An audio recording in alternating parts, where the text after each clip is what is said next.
গল্পটা ভালো লাগলে একটা সাবস্ক্রাইব করে দেবেন আর পাশে থাকা বেল আইকনটা প্রেস করে দেবেন যাতে আমার গল্প খুব তাড়াতাড়ি পৌঁছে যায় আপনাদের কাছে। আজকের গল্প পাপা कहते हैं, লিখেছেন পুষ্পিতা ভৌমিক। গল্পটা ভালো লাগলে প্লিজ একটা সাবস্ক্রাইব করে দেবেন।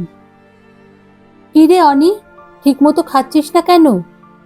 তখন থেকে ভাত নিয়ে নাড়াচাড়া করছিস দেখতে পাচ্ছি। আগামীকাল কখন পেটে ভালো মতো খাবার পড়বে নিজেও জানিস না। আজ অন্তত ঠিক করে খা। কতবার বলেছি, খাবার সময় কোনো ভাবনা চিন্তা নয়, শুধু মন দিয়ে উদরের তুষ্টি করতে হয়, নইলে শরীর ঠিক থাকবে কি করে? আমাকে দেখ, এই বয়সে এসেও কেমন স্বাস্থ্য ধরে রেখেছি। নে, এই মাছটা খেয়ে দেখ। এই বলে দই কাতলার বাটিটা থেকে একটা মাছ তুলে দেন সুমিতবাবু একমাত্র ছেলে অনি ওরফে অনিকেতের পাতে। কোনো মতে খুঁটে একটুখানি খেয়ে উঠে যায় অনি। ছেলের মনের মধ্যে যে কোনো কারণে একটা ঝড় চলছে অনুভব করেন সুমিতবাবু। আর হবে নাই বা কেন, নিজে কোলে পিঠে করেই তো বড় করে তুলেছেন। তাই ওর কিছু হলে সেটা ভালো রকম টের পান বাবা হিসেবে। যাই হোক, খাওয়া শেষ করে ছেলের ঘরে যান সুমিতবাবু।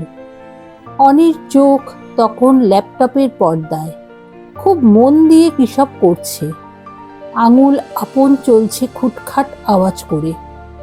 গলাটা ঈষৎ ঝেড়ে সুমিতবাবু এবার অনির উদ্দেশ্যে বলেন, সব গুছিয়ে নিয়েছিস তো ঠিক মতো? দেখিস কোনো ভুলচুক যেন না হয়। দেশের মধ্যে থাকলে না হয় যে করে হোক গিয়ে দিয়ে আসা যেত, কিন্তু তুই বুঝতেই পারছিস কলকাতা থেকে নিউ জার্সি শহরটা খুব একটা কাছে নয়। নে, অনেক রাত হলো, এবার ল্যাপটপ থেকে চোখটা সরিয়ে ঘুমিয়ে পড় তাড়াতাড়ি।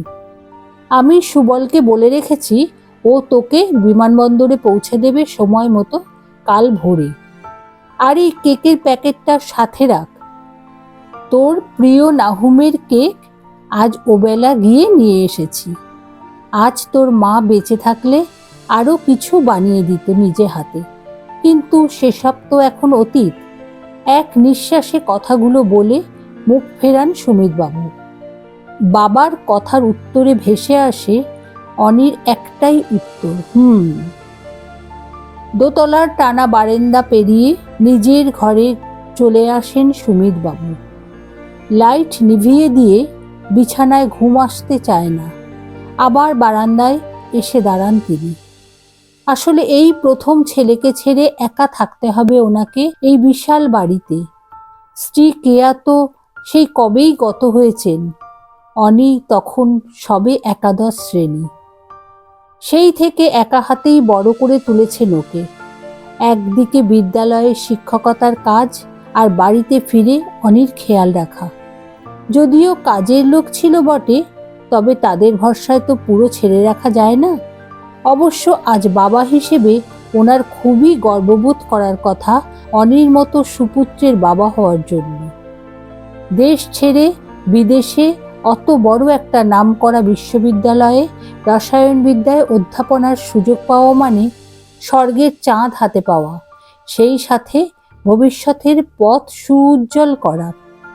ওনাদের সময় অবশ্য বিদেশ যাওয়ার কেরিয়ার গড়ার এত হিড়িক ছিল না, অল্পতেই খুশি থাকতেন সবাই। আচ্ছা, অনি কি বিদেশে গিয়ে ওনাকে ভুলে যাবে, নাকি বিনি সুতোর মালার মতো হয়ে যাবে ওনাদের বাপ ছেলের সম্পর্কটা? ভিতর থেকে বিবেক যেন প্রশ্ন করে, কি গো সুমিত, তুমি কি খুব স্বার্থপর হয়ে যাচ্ছ? ছেলের উন্নতির কথা ছেড়ে শুধু নিজের কথা ভাবছ? নিজেকে সামলে নেবার চেষ্টা করেন সুমিতবাবু। যে করেই হোক মনটাকে শান্ত করতেই হবে। ওনার একাকিত্বের জন্য ছেলের ভবিষ্যৎ অনিশ্চিত করার কোনো অধিকার নেই সুমিতবাবু। বাড়িতে ফুলের বাগান করে আর ছাত্র পড়িয়ে বেশ কাটিয়ে দেবেন উনি বাকি দিন। এসব ভাবতে ভাবতে কোথায় যেন হারিয়ে গেছিলেন। কনকনে উত্তুরে বাতাস এসে চোখে মুখে ঝাপটা মারতে থাকে ওনার। ঠান্ডা বোধ করেন সুমিতবাবু। হঠাৎ পিছন থেকে ওনার কাঁধে এসে পড়ে একটা উষ্ণ হাত। বাবার গলায় চাদর জড়িয়ে দিতে দিতে অনি বলে, কি গো, ঘুম আসছে না তো? বুঝতে পেরেছি, চিন্তা হচ্ছে আমার জন্য। এত চিন্তা করো না, যা হবে ভালোই হবে। মৃদু হেসে ঘাড় নাড়িয়ে সুমিতবাবু বলেন, হ্যাঁ, ভালো তো হতেই হবে, কিন্তু তুইও তো ঘুমোসনি রে অনি। আমার না হয় চিন্তা হচ্ছে, কিন্তু তোর?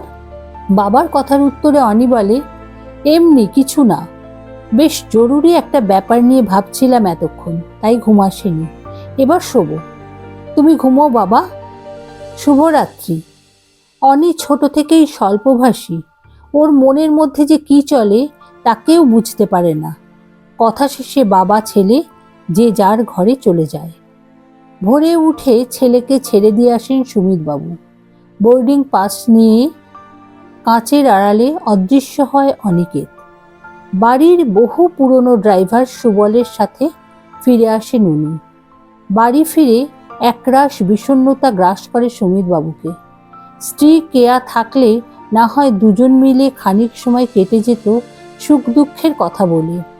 আজ ওর অভাবটা খুব বেশি করে বোধ করেন সুমিতবাবু। প্রতিদিনের অভ্যাসবশত অনির ঘরের দিকে পা বাড়ান। সেই আগের মতো সব কিছু একই আছে ঘরে, কিন্তু অনি এতক্ষণে নিশ্চয়ই সুদূর নীল আকাশের বুকে উঠছে ওর স্বপ্নের উড়ানে। দেওয়ালে টাঙানো একটা ফটো ফ্রেমের দিকে চোখ যায় সুমিতবাবু। বহু বছর আগে রাজস্থানে তোলা, একসাথে ওরা তিনজন। চশমার পাওয়ার ঝাপসা হয়ে আসে সুমিতবাবুর। এমন সময় কানে যায় গাড়ি ঢোকার আওয়াজ। এই অসময়ে আবার কে এলো? বারান্দায় ছুটে যান সুমিতবাবু। যা দেখেন নিজের চোখকে বিশ্বাস করতে পারেন না উনি। এ কি স্বপ্ন না সত্যি? অনি ফিরে এসেছে। ক্যাব ট্যাক্সি থেকে নেমে ভাড়া মেটাচ্ছে। কোনো ভুল হচ্ছে না তো? নাকি বয়সের ভারে উল্টোপাল্টা দেখছেন চোখে? সিঁড়ি বেয়ে নিচে নামতে থাকেন সুমিতবাবু হুড়মুড় করে। ওদিক থেকে ছুটে এসে বাবাকে জড়িয়ে ধরে অনি বলে, পারলাম না বাবা তোমাকে ছেড়ে, এই বাড়ি ছেড়ে চলে যেতে।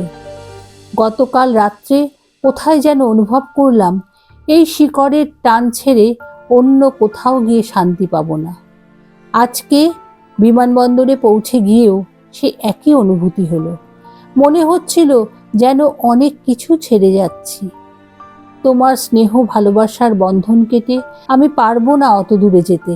নিজেকে বারবার প্রশ্ন করেছি, কিন্তু কোনো উত্তর মেলেনি। আজ পুরোটা বুঝতে পেরে ফিরে এলাম। সুমিতবাবু বলেন, এদেশে থেকে তোর কোনো আক্ষেপ হবে না তো অনি? শুধু আমার জন্য তুই কেন এখানে থাকবি? অনি জবাব দেয়, কোনো আক্ষেপ নেই বাবা। বিশ্বভারতী থেকে অধ্যাপনার চাকরির ডাকটা তো এসেছিল, ওটাই আমি হাসি মুখে করব। এতদিন বিদেশ যাব বলে ঠিক ছিল, তাই ওদের কোনো উত্তর দিইনি। আজ ওদের মেল করে উত্তর দিয়ে দেব যে আমি রাজি।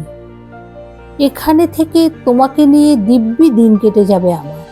আর তাছাড়া তোমারও তো বয়স বাড়ছে, কিছুটা দায়িত্ব আমার কাঁধে দিয়ে নিজে একটু ঝাড়া হাত পায়ে বিশ্রাম নাও এবার। দেখবে আমি সব সামলে নিতে পারবো বাবা। ছেলের মাথায় হাত রাখেন সুমিতবাবু, বলেন, মানুষের মতো মানুষ হয়েছিস তুই অনি। অর্থ আর খ্যাতির পিছনে না ছুটে প্রকৃত অর্থেই আজ আমার সুপুত্র তুই। তোর মা বেঁচে থাকলে আজ খুব খুশি হতো রে। আশীর্বাদ করি, অনেক বড় হয়ে মানুষের মধ্যে নিজেকে বিলিয়ে দে তুই।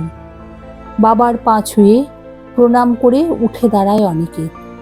দুজনের চোখে তখন সব ফিরে পাবার আনন্দে খুশির জল। অনির মুঠোফোনের ক্যামেরায় ধরা পড়ে সেই সুখী মুহূর্তের জলছবি।